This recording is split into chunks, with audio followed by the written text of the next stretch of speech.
บ่เคยเป็นคนดีให้เห็นบ่เคยเป็นคือใจเจ้าหวังย่างลงย่างบนอยู่บนเส้นทางนักเลงบ่เคยฟังคำเจ้าที่เตือนเอาแต่หมู่แต่เพื่อนเป็นใหญ่ก็เรื่องวุ่นวายเลวร้ายเอาไว้มากมายมามื้อนี้ผู้โตก็สา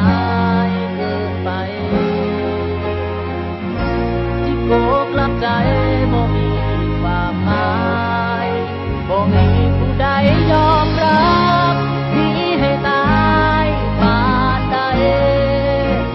ไผก็คงบ่เชื่อหนีให้ตายปานใดเจ้าก็คงบ่เชื่อว่าเชื่อจังอาย